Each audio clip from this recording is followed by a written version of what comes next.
Hello, everybody. I get to say good morning from my side of the world as I'm based in Seattle, Washington. It's so nice to see you on today's PMNCH Virtual Partners Forum webinar series. My name is Sarah Kraft, and I am one of the Virtual Partner Forum organizing team, and we are thrilled to have you here as part of this community conversation. We're going to get started. The presentation started and underway very quickly, but I just have a few housekeeping announcements for you to help this be as interactive as we can. My colleague Christy Urich is helping people get connected via audio. If you haven't already been connected, she's working that way so that everybody can hear, but I'll flash this here just in case.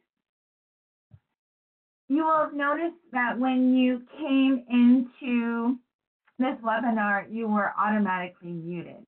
That's so that we can keep the background noise to a minimum while our speakers are going through their presentation. We ask that you please stay on mute during the presentation so that they are not disturbed. While we want your audio to be muted, we don't want you to be silent. We have a chat box here just below the participants' names.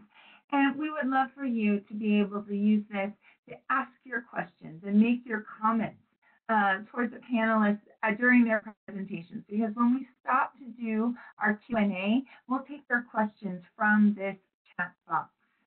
And so to get your fingers warmed up, I'm asking everybody to start a bit of an introduction to themselves. So write in where you're calling in from today, where in the world you're calling in from, and which organization or ministry of health you represent would be great for us to get to know you a little better. And see, I've already seen a couple come in, but we need to select send to everyone because, or else I'm the only one who gets to see people like Eileen, who so very kindly already introduced us. So remember to select send to everyone so that we can all see your questions and comments and so that our speakers and panelists can interact with you during this session. I'm going to hand it over to my partner in this Virtual Partners Forum, Sheila Monti, to talk a little bit more about what we are doing here in the Virtual Partner Forum leading up to our Delhi meeting. Sheila.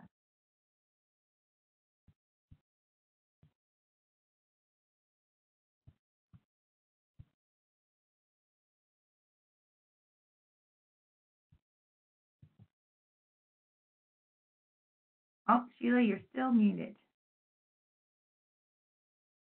Good morning, good afternoon, good evening, everyone. Thanks so much for being with us. On your screen here, you see the lineup of different events that are planned for as part of the Virtual Partners Forum.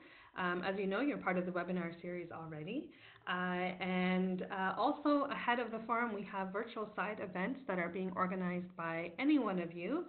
And you can find more information about how to do that on the Partners Forum website. During the forum in Delhi on December 12th and 13th, we will be live streaming the opening ceremony and the plenaries, and you'll also have an opportunity to get to know the panelists and participants at the forum. So for any questions you might have about what's being planned, about finding the recordings from the different webinars, about finding out what's coming up, please go to partnersforum2018.com and look for Virtual Forum. So as you know, we're in the webinar series. We're partway through now. This is webinar number 3, where we're looking at the 7 habits of highly effective global health partnerships. These webinars have been put together by the plenary working groups that have been putting together the program for Delhi. And the idea here is to dive in just a little bit, get our feet wet on each of the 4 themes that will be discussed in Delhi. So the theme that we're on today is the power of partnership. And the idea here is just to give you a flavor of what is going to be discussed in Delhi, and also give you a chance to react because we are still fine-tuning the program. And this is your opportunity to put those questions out there and make sure that we think about how we address them either here today or we address them as we're going forward into the final stages of planning. So as I said, today's theme is power of partnership. We are privileged to have with us Asa Anderson, who is one of the co-chairs of the plenary working group, and she and her colleague have been putting together the panel for today. Asa has an extensive background in international development, particularly in public health with SRHR, including HIV. She has worked in various parts of the world, from Europe, South and Southeast Asia, East and Southern Africa, working across civil society, the UN, and the Swedish International Development Cooperation Agency, SIDA, where she currently is working as a senior program specialist in health and SRHR in the headquarters in Stockholm. So I'm going to hand it over to Asa to tell us more about who our presenters are today and more about the Power Partnership theme as it's being developed for the Partners Forum in Delhi. Enjoy. So thank you very much, Sheila, and good morning, good afternoon, and good evening, everybody. So I have the pleasure to introduce our speaker for today's webinar. So we have Sonia Panaka, who is the coordinator of Global Health 50/50, which is an action coalition for gender equality across global health that generates evidence and encourages policy change in global health organizations. She is also a global health consultant for UNAIDS and the WHO. Recent projects include writing the Global Action Plan for Health, Lives and Well-being that was launched last month at the World Health Summit in Berlin. And she is also supporting the UNAIDS Executive Director's chairmanship of the H6 Partnership. Sonia is the co-author of the paper on global public-private health partnerships, and she will share the lessons and present those today in the first part of this webinar. Our second presenter will be Tore Lærdal, who is the executive chairman of Lærdal Global Health and Lærdal Medical. He's also the executive director of the Lærdal Foundation. All these three organizations have one common mission: helping save lives. Over the past 10 years, Tore Lærdal has focused on the non-for-profit company Lærdal Global Health, which is a founding private partner of the Survive and Thrive Alliance, to be presented in part 2 of this webinar. So our two panelists. Okay, I'm trying to change here. Oh, now that went too fast. So our two presentations today. So Sonia will present on the 7 habits and deadlifting of global health partnerships, and Tore will present on Survive and Thrive and Well Underway to Transform, lessons learned from a global private public partnerships guiding the way forward. But before they start off, I would like to take this opportunity to also introduce, okay, I'm trying now. Sorry for this. Introduce the segment of the Partners Forum that I'm co-chairing together with Pascal. And as the final plenary of the Partners Forum, this session will aim to tie together the various threads and themes of the full Partners Forums. So we have an exciting set of panels. It's about 8 of them, panelists that will come, and they are all from sort of the youth constituency, the global finance facilities, bilateral agencies, the Indian government, and also the First Lady of Guyana. So all these panelists will then aim to showcase the successful partnerships. But also, prior to that, we will have a really exciting theater piece to introduce sort of unsuccessful partnerships. Because the idea here is to identify and analyze the key components for success. So we will discuss how to sustain, catalyze, and upscale successful models of partnerships, as well as imagine how the PMNCH partnership will look like next time we meet, if there is a need to refine partnerships in the SDG era.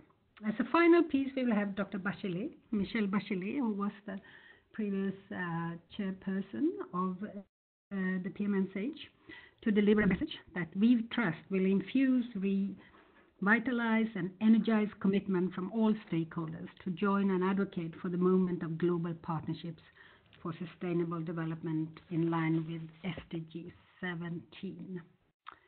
And subsequent to this, we will have 6 concurrent sessions. And these sessions will provide a platform for deep dive discussions on the power of partnerships. So you can see all the various titles on the slide in front of you. And in those sessions, they will identify what works and what does not work in terms of partnerships habits to improve efficiency, drive advocacy, harness innovation to bring about better health for women, children, and adolescents. They will also showcase partnership models that strengthen country-led actions, are cross-sectoral, sustainable, and can be scaled up. They will articulate how partnerships can be leveraged toward improving performance and mutual accountability, even in complex settings. And then finally discuss and determine best practices to finding and sustaining adequate resources in an effort to build partnerships across sectors. So I hope that you will, the ones who will be able to come and join us in Delhi, that you will also enjoy this final segment of the Partners Forum. So thank you so much for me. I'll hand over to Sonia.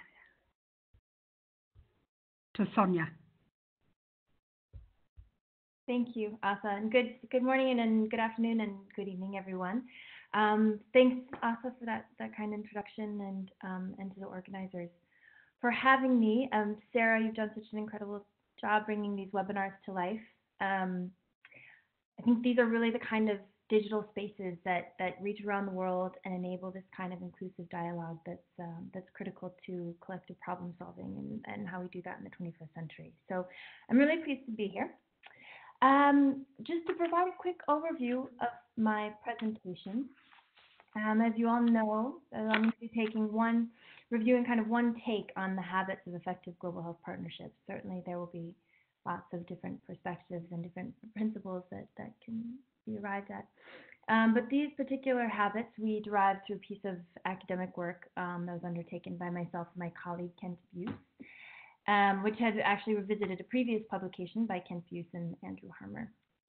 So I would encourage you to look at both of those papers, and you will note that they were published some years ago, but they are seeking to establish some principles and some benchmarks, and so in that sense, and in my from my view, I think they remain quite relevant today, and we'll see if you agree after the presentation. So we'll go over the 7 habits, and then I'd like to spend a little bit of time discussing as well whether as an 8th habit perhaps to consider, or a cross-cutting enabler, the issue of gender and gender equality in global health organizations. It's at the forefront of how every industry works today, and it's of course fundamental to the PMNCH partnership. So just a quick stop to remind us kind of where we are on our global health journey. These won't be new data points to you, but we really are at a remarkable point in the history of human health. Life expectancy is rising, child mortality is down by more than half, maternal mortality is down by almost 45%, and 21.7 million people living with HIV on ART. And this really reflects this incredible amount of local, national, and global commitment and investment over the last couple of decades. But at the same time, I don't know if you've seen the IHME Global Burden of Disease study that just came out 10 days ago or so, and it does sound an alarm.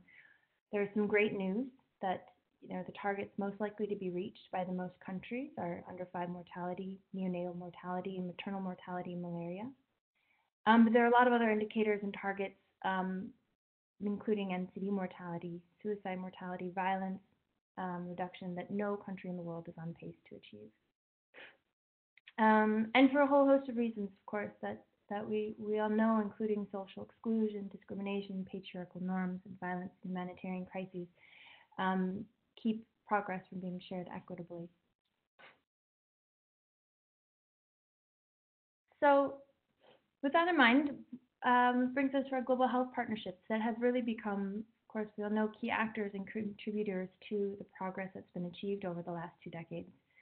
And they've been effective not just in delivering outcomes for people's health, but they've really transformed their partners as well. They've brought business skills to the public sector and encouraged business to operate with social values. They've also created these novel spaces, these innovative approaches to joint decision making among partners. They've generated new resources. There was a huge growth in development assistance for health between 2000 and 2010, which was associated with the establishment of Gavi and the Global Fund. They've brought an incredibly expanded access to quality commodities, including by stimulating R&D. There's plenty of evidence that shows that these kinds of partnerships actually are more likely to lead more quickly to better vaccines than just the pharmaceutical companies working alone with funding from the public sector. And they've also brought some pressure to improve transparency and accountability across the architecture. Global Fund was an early innovator of performance-based financing, and as we'll discuss in a moment, they've made a huge investments in independent evaluations and really sought to accommodate those recommendations of the evaluations. So I just wanted to touch as well before we go into those 7 habits, given that the context has changed quite drastically since that paper was written, and to remind ourselves of the profound shifts that are underway in the global health landscape. So we know the burden of disease is shifting, of course, considerably in most countries. Conflict and terrorism have become the 2 fastest growing causes of death. NCDs account for 73% of global deaths. And as more and more children are surviving and thriving and reaching adolescence, they face a whole new host of risks, including road traffic injury and adolescent pregnancy and mental health disorders. And so the SDGs, of course, have sought to respond to that shifting burden of disease. They've vastly expanded the health agenda from the MDGs, which focused on a few finite set of challenges, to a much more comprehensive commitment to healthy people. And the SDGs, of course, also cemented this paradigm shift in our approach to development, and demand that we all work in an integrated way through multi-sectoral cooperation, as really the only way to be able to sustainably strengthen systems and get at the social determinants of health. And this growing complexity is met by calls for simplification. As Asa had mentioned, I worked on the Global Action Plan for Healthy Lives, which was launched in October, which by WHO and about 11 or 12 global health organizations, and was quite historic in its ambition. It's the first phase, but it's seeking to identify basically every opportunity for collaboration across the health-related SDGs. And that was in response to a direct request from a number of heads of state. There's, of course, the UN SDG reform agenda has sweeping implications for the UN, for how the UN works, and given that we're all working in the same ecosystem, I'm hoping that we will also increasingly see other actors outside the UN engaging and supporting the implementation, and even perhaps internalizing some of the principles of the reform agenda. And then finally, despite this much broader health agenda, development assistance actually dipped below, in 2017, dipped below what was available in 2016, and has been pretty much flat since 2010.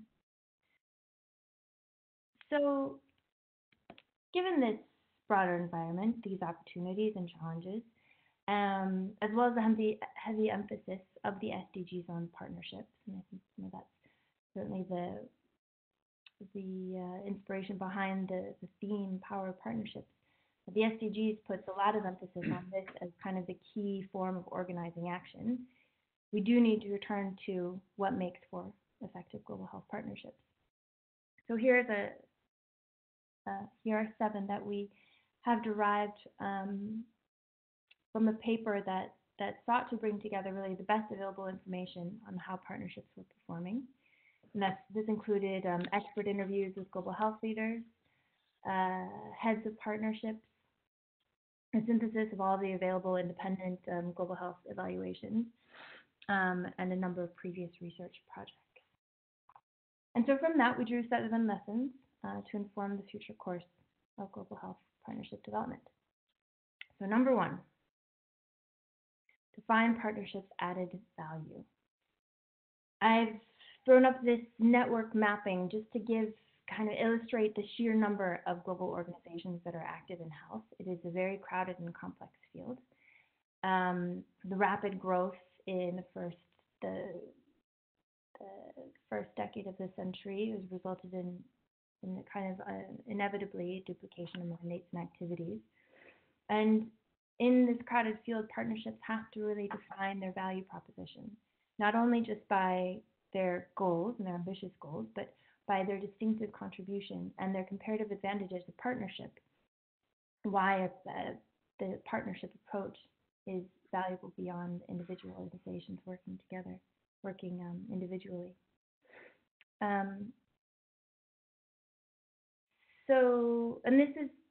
Partnerships basically need to articulate together the role that they play in the global architecture. And they also need to have a systematic approach to monitoring that added value of their collaborative approach.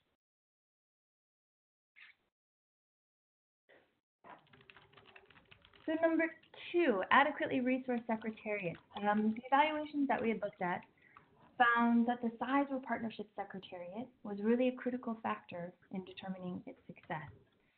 You all know that coordinating partners is highly people intensive. But a number of global health partnerships at the time of writing this paper had secretariats that were deemed ill-suited in terms of the size and structure to support the partnership's effectiveness. A lot has changed, of course, in the last number of years in terms of the size of global health partnership secretariats. But of course, larger secretariats is not always feasible or desirable either, and actually can increase the risk of mandate creep, including of a partnership's partners. So the bottom line being that secretariat size and structure has to be a very deliberate strategic consideration of any partnership. And it has to be determined really based on achieving the value added of working together, going back to the habit number 1, as well as the goals of the partnership itself. So habit number 3, ensure good management practices. GHPs, I'm using it for global health partnerships, they've been major players for 20 years. They are maturing, their portfolios and partnerships are growing. And in line, they need to make sure that there are professional management structures and strategies in place to optimize performance and monitoring and accountability. And we had found that there was a lack of SMART being the specific, measurable, attainable, relevant, time-bound objectives, and a lack of performance management, a lack of internal assessment across a number of the partnerships that we've reviewed.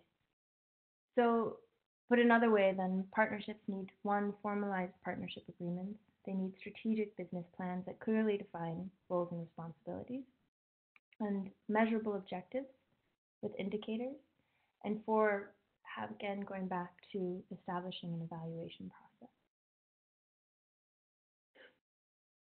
So habit number 4, good governance practices.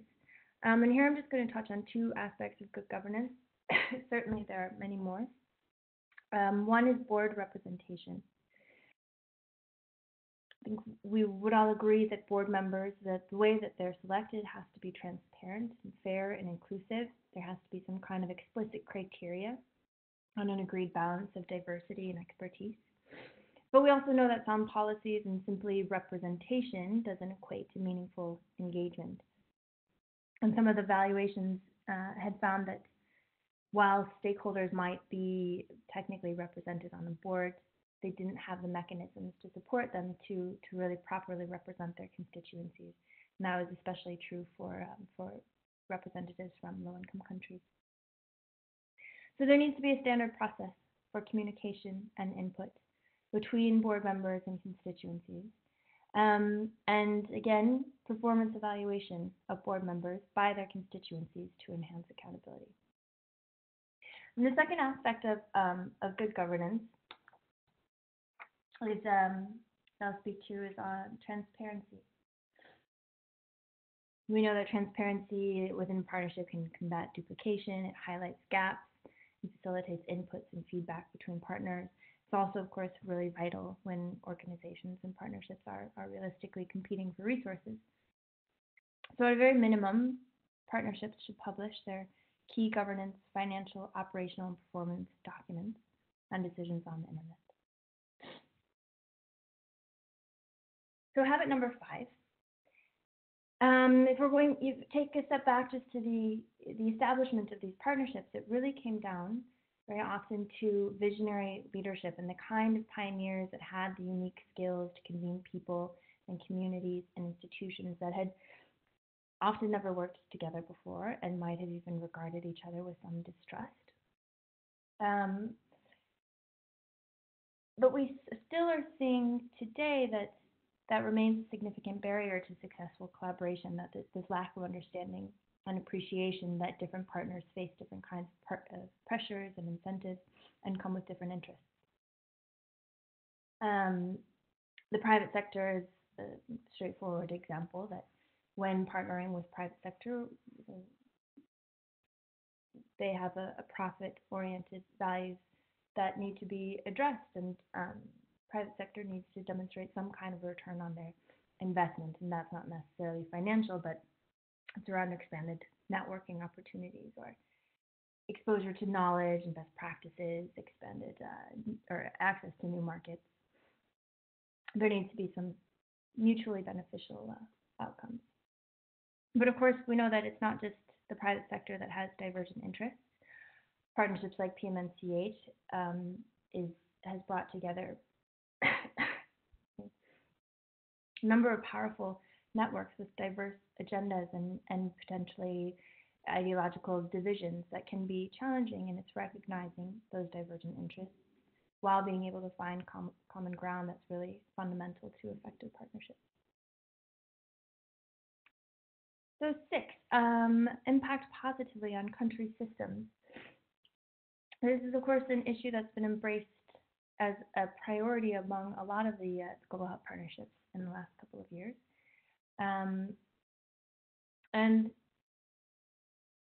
while though we still see that there's plenty of evidence to show that GHPs have had significant contributions to improving outcomes on specific burdens of health, it's less clear their impact on strengthening the systems in the countries where they're operating. And that partly relates to the experience of a lot of global health organizations, that in a competitive resource environment, of course, partnerships are under pressure to be accountable to funders. And a lot of instances, ambitions perhaps to address social and political transformations in health systems, capacity strengthening and such, had to be replaced by a focus on kind of narrower clinical interventions. But global health partnerships are certainly moving in the right direction. There's a lot of support from the Global Fund, Gavi, and Stop TB, and certainly PMNCH to strengthen health systems, which though will raise its own new set of challenges, that this kind of mosaic of agencies now vying for influence to strengthen systems brings a lot of added complexity in terms of questions around responsibility and accountability and actually the capacity to really deliver impact at a systemic level. Number 7, our final habit, embed systems for continuous self-improvement. So as I mentioned, GHPs have been the vanguard in a lot of ways, and not least in their embrace of self-critique and self-improvement. But they will, in the evolving landscape, they will need to monitor that even more systematically and more rapidly, be able to monitor and be flexible and responsive. Partnerships will need to open up more spaces for public dialogue, whether to debate findings from evaluation or performance in general. And in part, I think that's done through inclusive governance bodies as well as through inclusive in-person and virtual fora, much like what we're doing today. And importantly, though, those spaces have to have the ear of decision makers, say the leadership of the organization, or funding partners, or implementing partners. And one of the kind of the conclusions from the paper that we've drawn was that GHPs should regard themselves really more as a learning process rather than an organizational structure, and that they need to be continually investing, identifying and agreeing upon the biggest opportunities for impact, and defining that added value in a continuous way, and identifying those actions required to realize those kinds of opportunities. So those are 7 habits, one take on what makes for an effective global health partnership. And I wanted to switch gears a little bit, zero in on the issue of gender equality. That's what I've been working on over the last couple of years.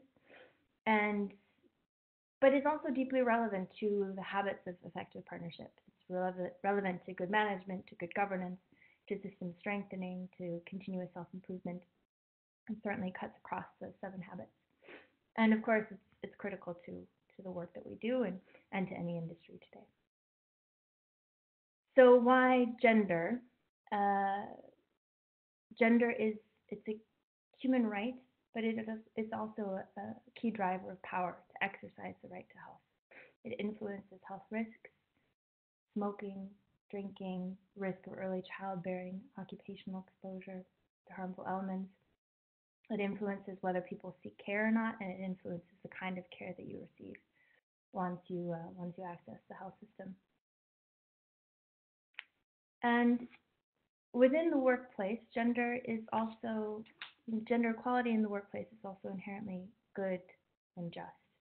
But increasingly, we are seeing lots and lots of evidence that equitable workplaces are actually more innovative. They deliver better results. They're more effective workplaces and organizations. So I pulled this one slide out just to demonstrate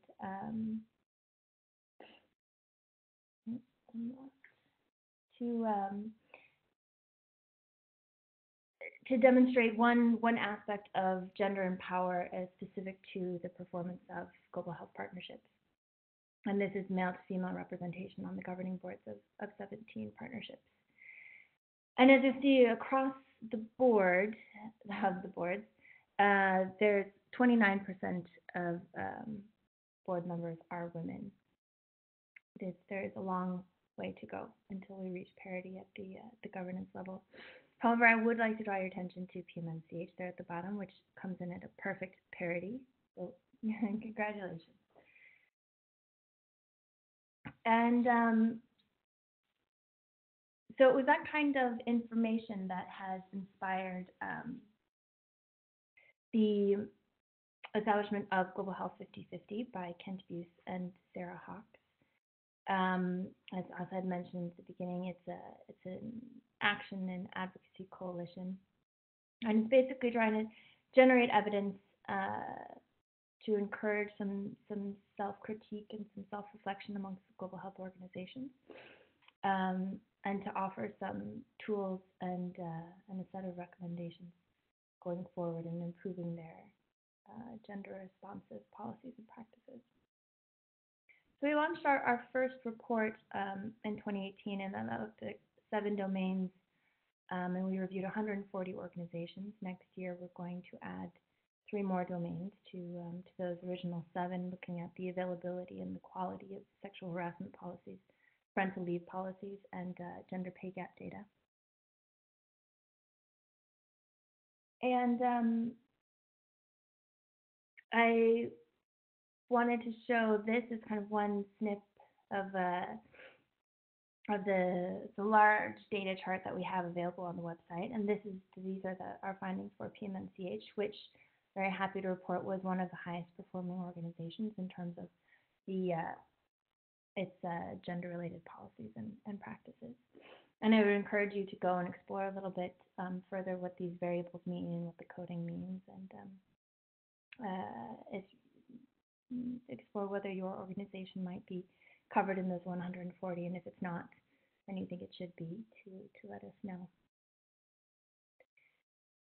So this is one tool that I in terms of talking about effective partnerships, and this is Global Health 5051 tool that encourages more effective partnerships. It's a tool meant to drive transparency, flexibility, and accountability, but specific to gender. This is one report that we had launched that captured the commitments that organizations had made themselves to improving their practice and policies related to gender. And the real value in this was that the data that was provided to the organizations allowed their kind of space and the self-critique to take place. And with that data in front of them, they were able to make some evidence-informed kind of changes to the way they work on gender. But I would put back to the group, this is one tool to encourage more effective partnerships and organizations across the board. But what other types of independent accountability initiatives might we need to encourage better partnership performance? So I will just end with this last slide, bringing our 7 habits back to PMNCH. And what does this mean for PMNCH? How does it perform along the 7 habits of effective partnerships? And I would pose these to the group to explore. Is PMNCH distinctive contribution adequately defined and understood? What's the ideal size of the secretariat? Are good management practices in place? Are good governance practices in place? Are partners' divergent interests respected? And does the partnership contribute to stronger systems for health? And finally, does it engage in continuous self-improvement? And I think, judging by this incredible webinar series, we can probably safely say yes to the last one. But I would encourage the group, and I'd look forward to exploring those questions with you in the discussion. But then I would add a last one. If we were to update the 7 habits, which were derived in the MDG era or the SDG era, we might want to explore an 8th question then: does the PMNCH agenda and ways of working reflect the SDG agenda? Does it need to account, and how might it, for growing priorities of adolescent health and mental health and the social determinants of health, including gender equality? So I will end there, and I thank you so much for your time, and I'm looking forward to your thoughts and responses. Thank you. Thank you, Sonia. I know that I have colleagues on this call texting me already saying, we need to use this framework immediately to look at our organization.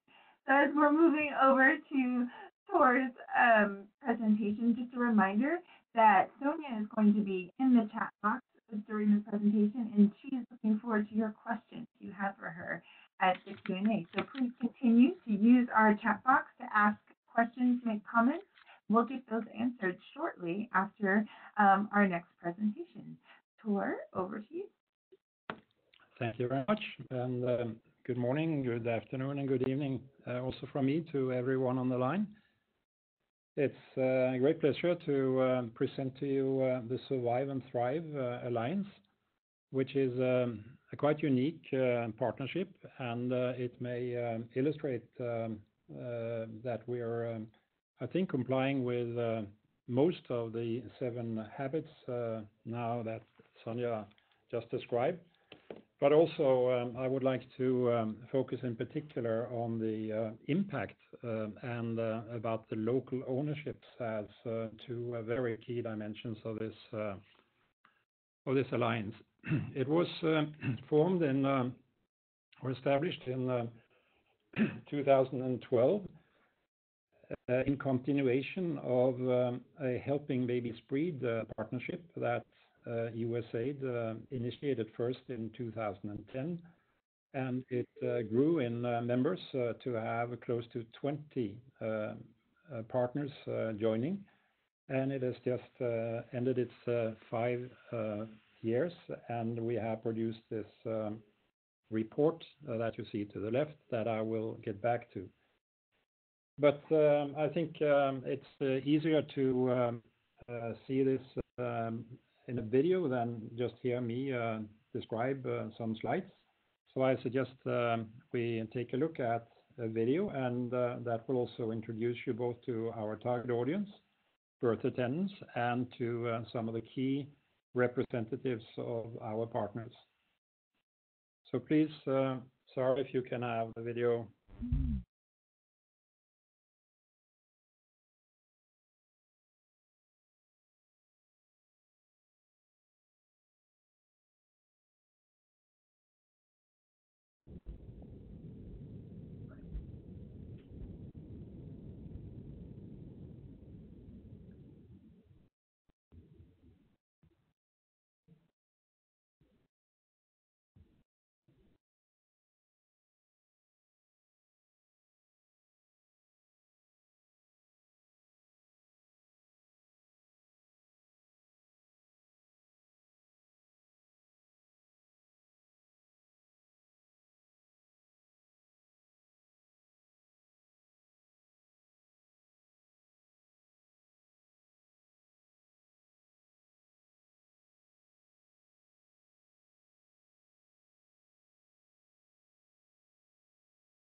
Sarah, are you there? Oh, I am so sorry. My apologies. Something happened and it stopped quickly. But let me see if I can start it over real quick. Apologies, everybody. Yes.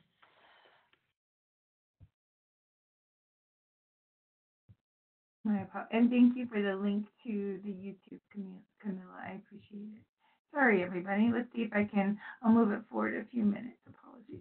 I think if you go to about 1 minute 30 seconds.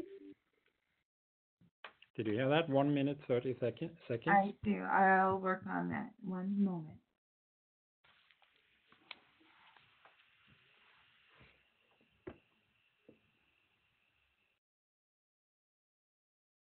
They are.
So back to the partners. Can you hear me? We can, thank you. All right, good. So let me now try to recap some of the main points from the video and also some of the main achievements and lessons learned from this partnership. And I'll try to relate some of the comments also to Sonia's presentation on the 7 habits.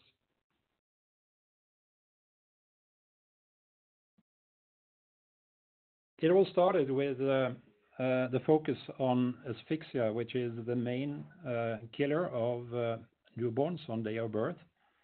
You may many times have heard that the estimate is now down to about 700,000 deaths per year.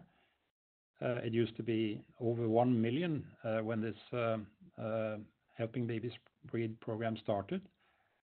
Perhaps less known is these other numbers, like brain damages of over 1 million, let alone the number of fresh stillbirths of 1.3 million, and that is about half of all the 2.6 million estimated stillbirths.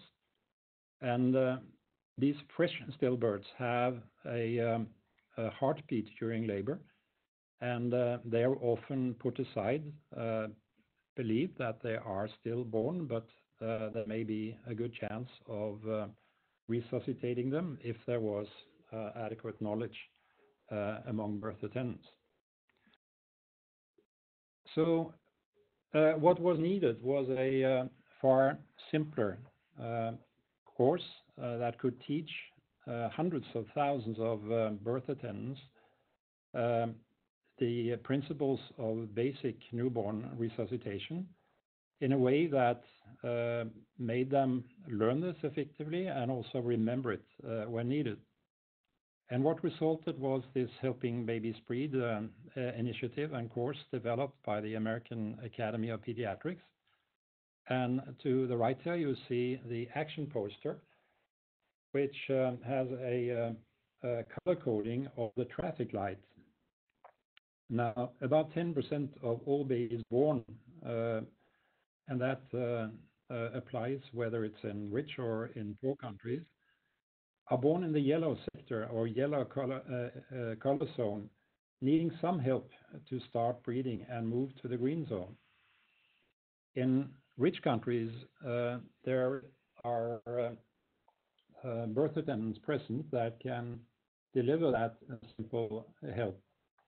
But that is unfortunately not so in many cases in lower resource countries. The yellow light stays on for about 1 minute, the golden minute. This course teaches the most often very simple steps that are required to help the baby to start to breed and bring it over in the green zone for standard care.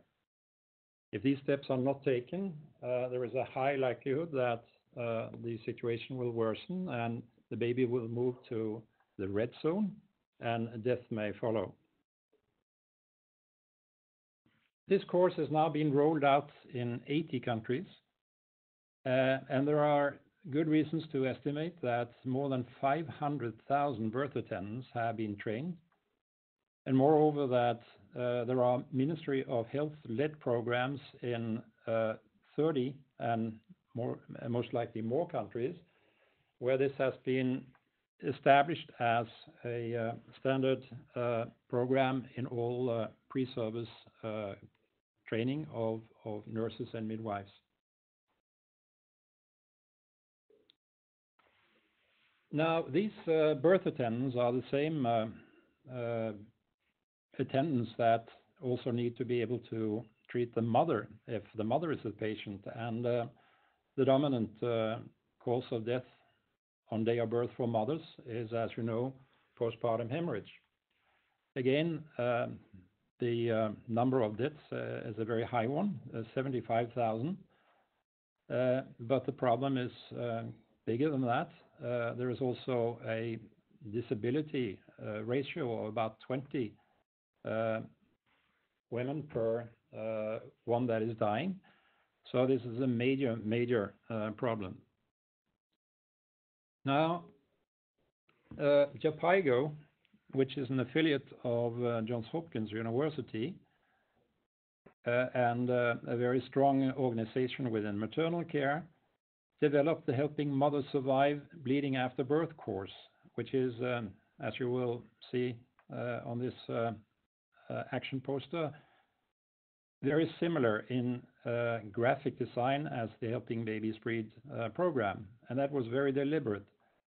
And as for the Helping Babies Breed program, simulators were developed, as you see to the left, that enabled a very hands-on practical approach to training, so that the students were taken through the various scenarios that would help to bring a patient in the yellow zone over to the green zone. And the entire course would take 1 to 1.5, sometimes 2 days to go through. As you saw in the video, these courses have later been expanded towards the full continuum of care, and there are now courses relating to antenatal care, labor management, birth, postpartum care, and newborn care under the umbrella of Helping Mothers Survive and Helping Babies Survive. And together these courses cover about 3/4 of the death courses for both the mother and the newborn.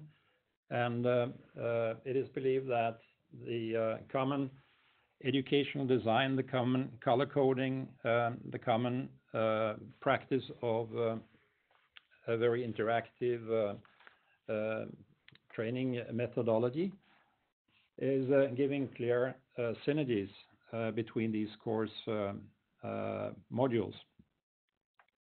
So the main achievements of this Survive and Thrive Alliance, and you may recall to the left here, we are still seeing Tayiba, who is the sort of mascot of our partnership. The main achievements can be summarized in the following 4. The partnership has developed an evidence-based transformative training methodology for both maternal and newborn care. It has transformed the global landscape for basic newborn resuscitation. It has increased access to life-saving resuscitation and training equipment. And as a measure to achieve this, it mobilized over $120 million in contributions from all partners, out of which over 45 million were in cash. So the lessons learned are the following main ones. There are now 5 large-scale studies showing that these courses, Helping Babies Survive and Helping Mothers Survive, can help reduce early mortality by as much as 50%. And then highlighted when well implemented. Because regular refresher training and QI programs for maintenance of competence are essential for education to translate to patient outcome. And professional associations play essential roles in implementing and sustaining these programs on the local level.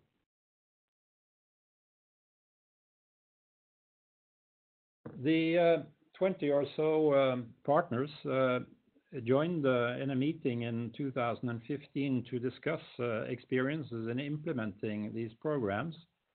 And present at this meeting were also representatives of several local implementation organizations.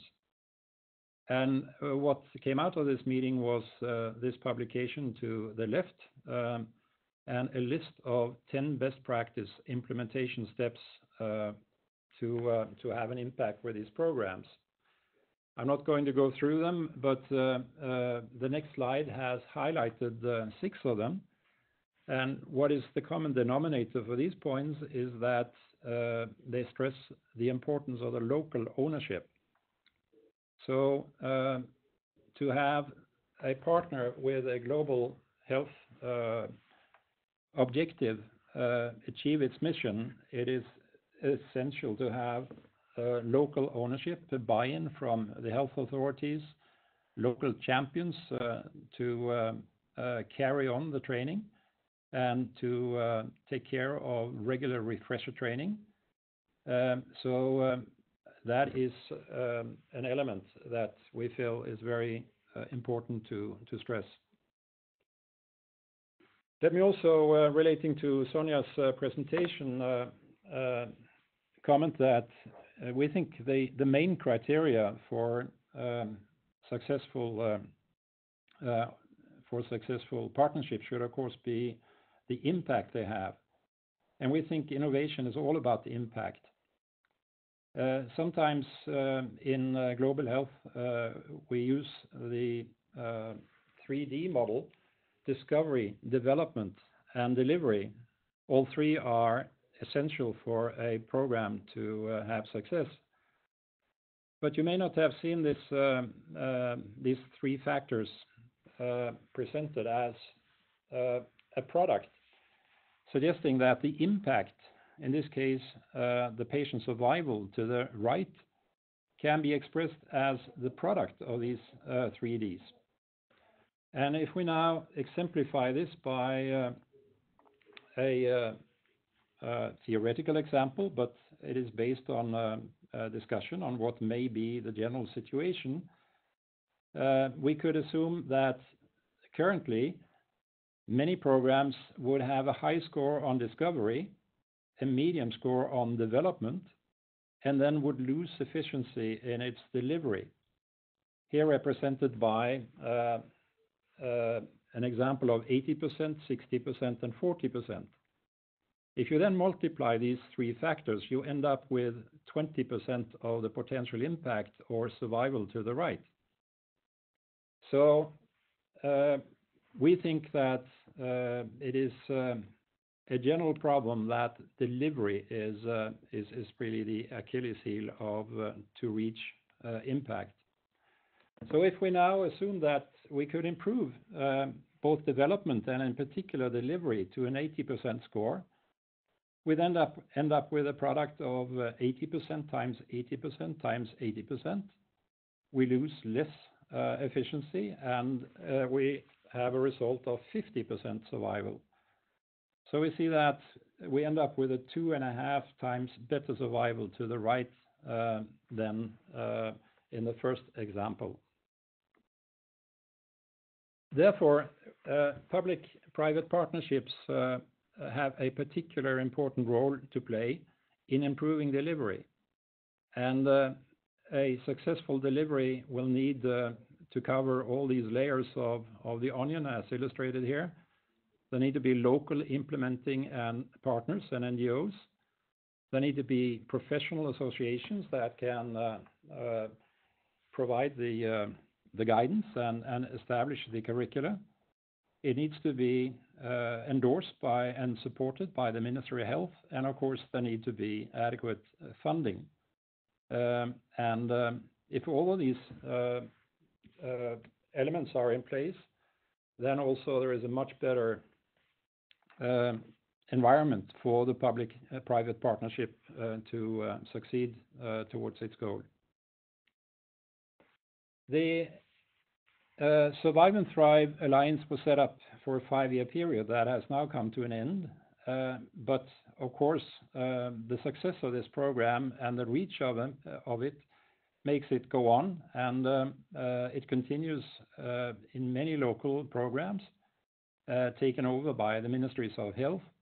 It is supported by a quality improvements manual that has been developed as the result of the experience gained in implementing the programs over these years, and is also continuing in a very exciting collaboration with the International Confederation of Midwives and the midwifery associations in Ethiopia, Tanzania, Rwanda, Malawi, and Zambia, with the aim of embedding all 8 programs in all nursing and midwifery schools, and to establish low-dose, high-frequency worksite refresher training, to strengthen the midwifery associations, and to establish strong case stories for global scale-up. In summary,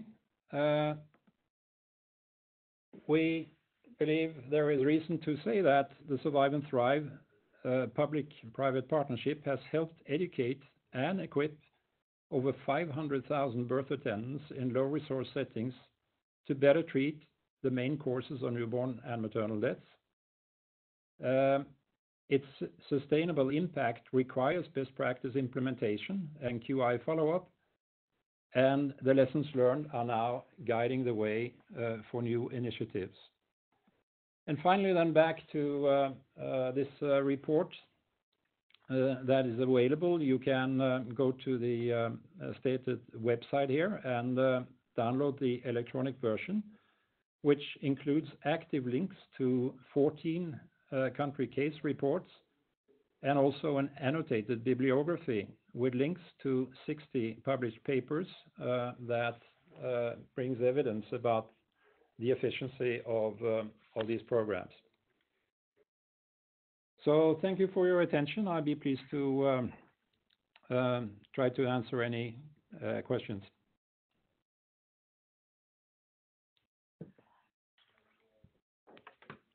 Awesome. Thank you so much to our speakers for your presentations. We have several questions coming into the chat box. Asa, I will hand it over to you. You'll unmute. We'll let you moderate the Q&A. So thank you very, very much to our speakers, Sonia and Tore, for these excellent presentations. Sonia is sort of outlining the key habits that makes a very successful global health partnerships, and Tore then takes it on and demonstrate especially the impact of such successful partnerships. So I will then try to moderate for the next 20 minutes or so, questions and answers, and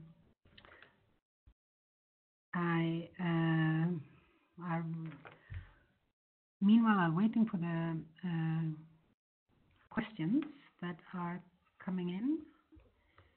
I hope that you will be able to. Okay, let me see. Here I'll find some of them. Okay, sorry for this. And we have one to Tore. So let me start with a question to Tore. So could you say more about the process for developing these trainings? You know, how did the partners come together to agree on content, on how it looked like? How did you achieve joint ownership and creative input? And something a little is also on the partner governance and collaboration. So what did that look like? Yeah, let me try to address that. Yes.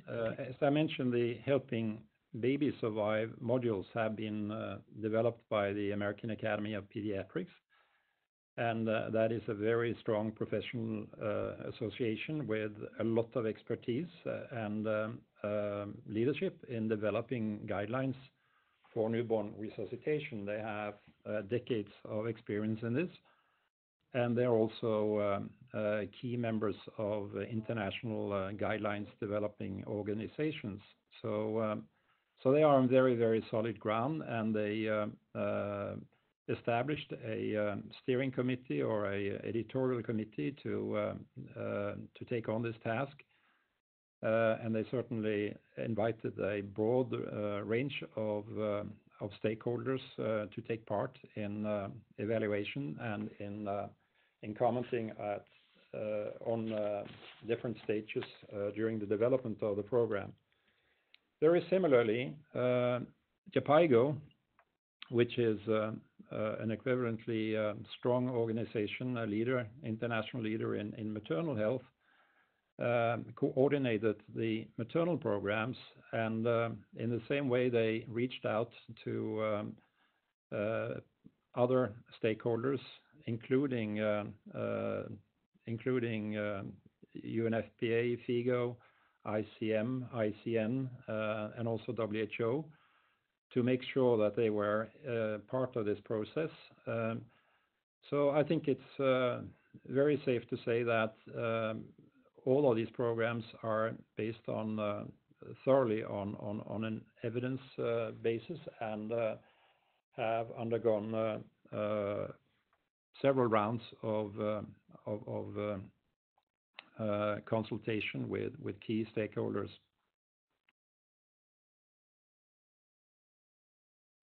Excellent, thank you. And we have a question here from Meryl Wolf, and she posed it to both of you, but I'll let Sonia go first, and then Tori you can add after.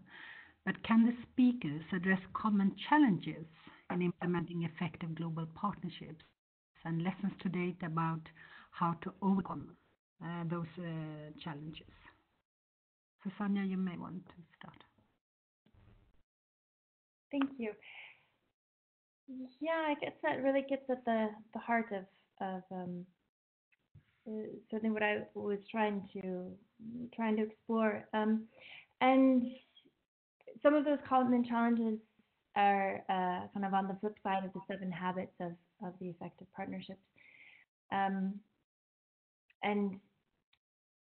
I think when establishing a partnership, going from the very beginning, it's around identifying that shared vision, a little bit of what I talked about in terms of defining the added value. It's establishing that shared vision and really articulating what the added value of working together is, understanding your partners, and being clear on the risks and the rewards, recognizing that each partner is really operating in very different kind of environments with different kinds of pressures. But then in terms of going back to your second part of the question, in terms of overcoming them, a really excellent question, I think, often goes to simply the leadership of the partnership and the commitment and the will to be able to bring all the partners around the table and establishing that shared sense of purpose, those shared values. And I would encourage you to, I've sort of touched on this in the presentation, but I would certainly be interested. I haven't looked to update that paper, which was written some years ago now, and certainly there will have been a lot of independent evaluations of partnerships that have since been published, undertaken and published, and I think it would be really valuable and fruitful exercise given the current environment to dive into those evaluations and see if one might arrive at a somewhat different set of 7 habits of effective partnerships in 2018. Thank you. Excellent. Tori, would you like to add to that? Yeah, I also think this is a very good question, and I'm sure there are very specific elements that would be part of an honest response to that. That would vary from partnership to partnership, but in my personal view of our partnership, I think it had some very ambitious goals. And sometimes perhaps the balance between those goals and the interest of so many partners and the commitment of so many partners and the empowerment of the representatives of the various stakeholders may be a balancing act. And sometimes perhaps the funding it can always be better or more. So that you end up in priorities, and you can do something that is perhaps more of the interest for one partner than for another. But I would like to also get back to this crucial point of in-country ownership, because most of our partners were organizations or private companies. The 2 private companies were Lärdal and Johnson & Johnson. There were a number of professional associations, there were aid organizations, there were NGOs, but most of these were US based, and of course the task at hand was in poor countries. So I actually think we succeeded fairly well in getting this in-country leadership. But if we hadn't had that focus on that and acknowledged the importance of that factor, I don't think we would have been nearly as successful as I believe this partnership ended up being. Thank you, excellent. I also have some other really good questions here from Harold and Lokesh and Sophie around sustainability. First of all, are there, if you look at partnerships, were the incentives, especially then for private partners, to join and participate in this in your partnership, Tore, as well as you think how do you sustain it? Like in order to not when the funding. So is it only sort of the funders that sustain it, or in the long run, how would you sustain the partnership? And that maybe goes from both of you. Yeah, if I could try to comment on the second question first, I think sustainability is absolutely crucial. I said to one of my slides that a lesson learned was that it had tremendous life-saving potential when well implemented. And well implemented means that it also must be sustained. There must be refresher training. There must be a local champion that has some accountability at the local institution. You cannot have a training program like this and fly in instructors and away they go and take the training equipment along.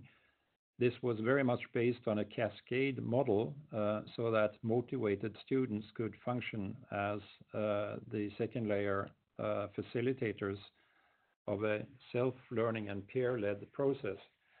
And that was also a very important element to make it sustainable, that the equipment, including these simulators, were so highly affordable that they could be left not only in the training schools, but in each institution. There are actually over 125,000 of these simulators distributed in low resource settings today, meaning that they are available in a very high proportion of the birthing institutions. And if there then is somebody with awareness about the importance of maintaining this program and retraining at some intervals those who have been taught previously, and also introducing a new rotating personnel to these techniques, then it has much more impact.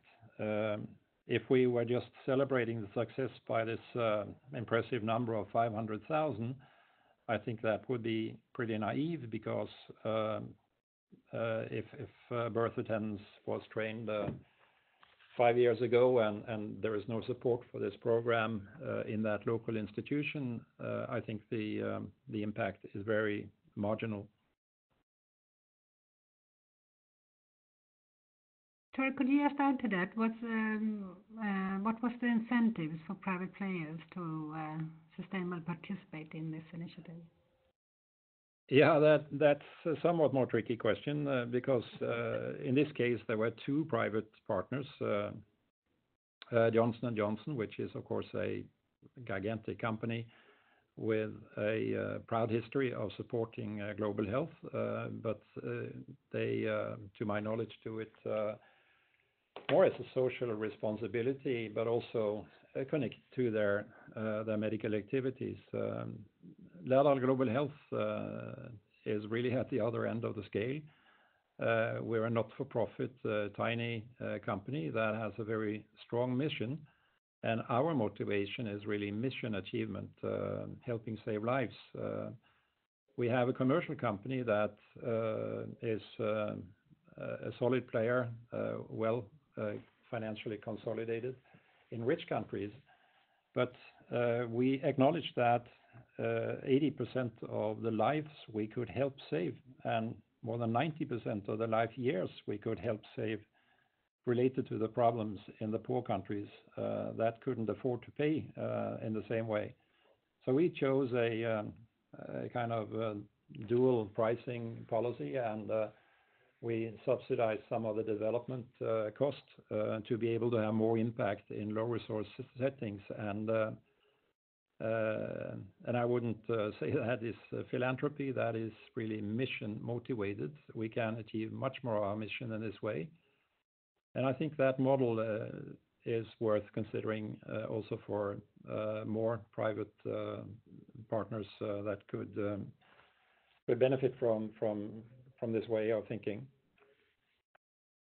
Excellent, thank you. And I have another question here from Lokesh that I myself has also been pondering a lot about, and I would like maybe Sonia, if you have any answers to this. But having a large alliance would bring many advantages in sharing knowledge and technology. And I'm thinking as about the PMNCH, where there are more than 1,000 member organizations. So it's such a potential force.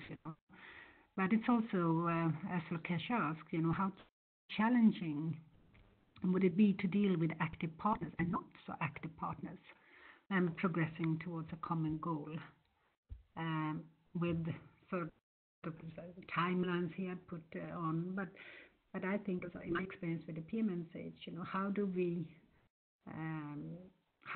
sort of inspire and energize commitment from all these thousands of partners to come on board and just a few or a lesser amount active ones? So Sonia, any ideas or any responses to that?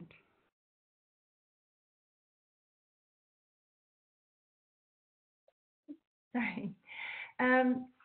Thank you. Yeah, really important question, and also gets at that fundamental issue at which point is, does partnering add value? And I think that's a really important question to continue to ask, that it comes with a lot of costs, a lot of people costs, and a lot of investments, and when you're part of a big partnership, one has to be very careful in measuring what the return on those investments are. And in terms of non-active partners, yeah, it's a good question. I think that they'd mentioned earlier that there needs to be really specific roles and responsibilities identified for every partner, and each partner needs to be accountable to those. Whether that means that there's some kind of follow-up actions if you have an underperforming partner is left for the partnership to really explore. But it also gets at one, back to the question of funding, of course. If partners as part of an organization are expected to contribute to that organization, do they have the capacity to do so? It often is not necessarily a question of a will in terms of wanting to engage, but simply a limit of capacity, especially when dealing with smaller NGOs operating in resource limited kind of settings. And two, whether the mission of the partnership continues to resonate with each one of those partners, and if one sees that they're increasingly partners are becoming less active, then perhaps it's also a question of kind of retooling the campaign, because certainly so much of partnership building is kind of the internal advocacy as well, as you were mentioning, keeping the momentum and the energy inside of a partnership. And I think a lot of that can also be generated simply through engagements, and perhaps these kinds of online kind of engagements can really help to mobilize people and to remind each other of the commitment to this kind of a larger cause. And different kinds of social media campaigns and digital strategies that allow then people from around the world to come together and mobilize each other and excite each other. And otherwise, it can be quite hard and isolating to work so far from each other when you have these huge networks. So I don't know if that provides any new ideas, but would be my first thoughts in response to that question. No, thank you very much. I think definitely it's in line with what the PMNCH is trying to do now, I guess. Sort of infuse and energize the partnership with webinar series like this and the Partners Forum in Delhi, etc. I just want to post. There is a set of questions around, how the alliance come about, how the partnership started, etc. But I think it touched upon a lot of them, and the fact that you needed sort of the added value of it, you need a win-win situation for everyone, etc. So I just wanted to also pose a question that you had yourself mentioned, Sonja, which we also bring up during the Partners Forum, and that is, if you need to refine, what do you think? The global health partnerships as of today, do you need to refine them for the SDG era, or are they? Many of these partnerships were set up in the NGO area. So are they still valid, or is there a need for some sort of transition into the sort of SDG era? And maybe, Tore, also from your perspective, and maybe if you have experiences that you've done it yourself in your partnership, that would be excellent. So Sonja, maybe you want to take the first, and then Tore. Sure. Yeah, it's always a tough one, because certainly these global health partnerships are doing remarkable work. They are delivering impact, and they are, many of them, of course. We see the Global Fund and Gavi are evolving and expanding their priorities to include more of the strengthening and the capacity building that the SDGs demand. But of course, there's a huge part of the SDG health agenda and burden of disease that's not covered by the global health partnerships, and that get relatively very, very little amount of resources and global attention and global action, including around interpersonal violence or mental health NCDs, as well as the determinants of health, which are in many ways more difficult to act upon, because they are certainly for the most part outside of the kind of the traditional health sector. But I would certainly pose that there does need to be a kind of a shift, and perhaps it means going down, encouraging global health partnerships to look at those, to move kind of out of the vertical biomedical in part of their work, and to look more at the kind of the fundamental determinants of health and prevention and system strengthening that can drive action and across the global health agenda. I don't think that it would be realistic to propose that there was a change in the mandate of most of these global health partnerships. But by going to the determinants of, say, for maternal and child and adolescent health, and looking at issues like discrimination in the health sector or gender equality, the status of women in society, and access to education, and using the tools and the resources and expertise and reach of global health partnerships to focus more on determinants of health that can really drive progress on their specific mandates related to particularly maternal and child health, given and access to medicines, given that the majority of global health partnerships focus on those particular aspects. Okay, thanks, Sonja. We do hear you loud and clear. Expansion and inclusion of the various areas that are not covered in the current partnerships. Tore, do you want to add any examples? Yes, I think there are two words here, or factors that may be worth mentioning. Of course, the size of the partnership and its main function. PMNCH with over 1,000 partners is a very different partnership than a kind of close group of 4 or 5, and they may have different roles. I think a big like PMNCH is more an interest group or a forum, whereas you may have a much closer working relationship and also more of perhaps day-to-day interaction in a smaller group. If you go by sort of management literature and so on, a good size group should perhaps be 6 or a maximum 10. If you really want to have a working relationship, so that if you end up too big, then you are diluting the focus for a concrete task, but you may still have very good reasons to have a larger group for alignment or for kind of advocacy or other things.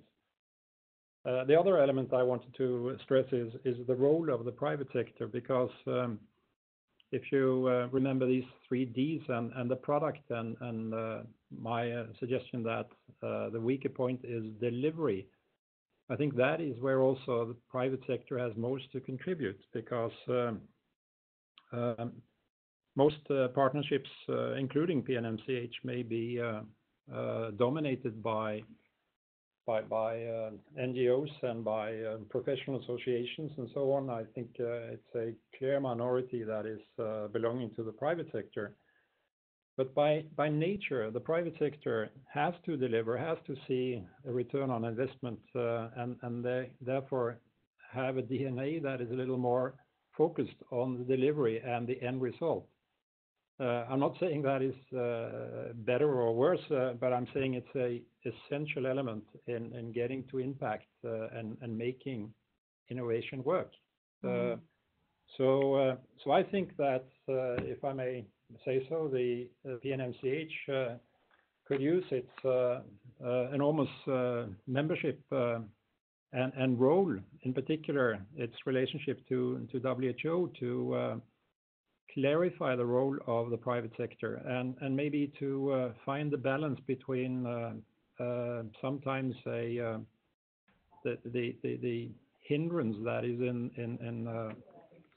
Excellent. the concept of conflict of interests, and I think one should more chase the synergies of interests, and that requires a very transparent role of the private sector, of course. But Thank you. Yeah. Thank you so much, Tori. And we're running out of time, but we hear also your end things and use the private sector as well as looking at the size of the partnership. I will thank you both for an excellent presentations and for this question and answer, and I will give over to Sarah to close this. Thanks.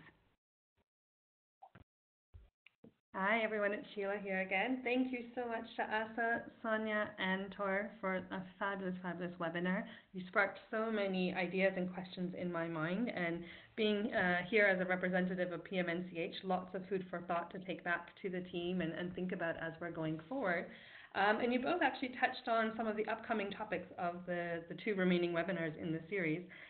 We have a webinar coming up next Thursday on the 29th of November, focusing on the theme of political leadership, which is the overarching theme for the Partners Forum, under which there are 6 sub-themes. So the webinar next week will touch on one of those, which is women in political leadership, or women in leadership.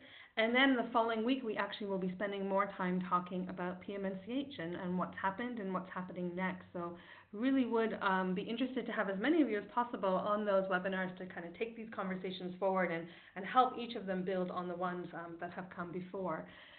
Please do follow us on Twitter and Facebook at PMNCH. Join the conversation. You can use the hashtag 2018 PMNCH Live. If you're looking for information about past webinars or information about other things related to the Virtual Partner Forum or the Partner Forum at large, you can go to the website partnersforum2018.com. That is where we will be uploading the recordings and the slide presentations and the resources as they become available. When you registered for the webinar, you automatically registered for all the webinars, and if you hit yes to the newsletter, you will also get the newsletter. So you don't need to sign up again if you've already done that, either for the webinar or the newsletter. You'll get an email in the next few days with the information about the leadership webinar next week and how to log in. So thank you everybody for being with us today, and we'll see you next week. Take care. Bye. Thank you very much. Bye-bye. Thank you, everyone. See you on the next WebEx. Talk to you soon.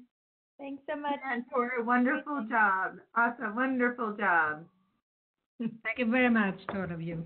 Looking forward to seeing you in Delhi. I'll see you in a few weeks.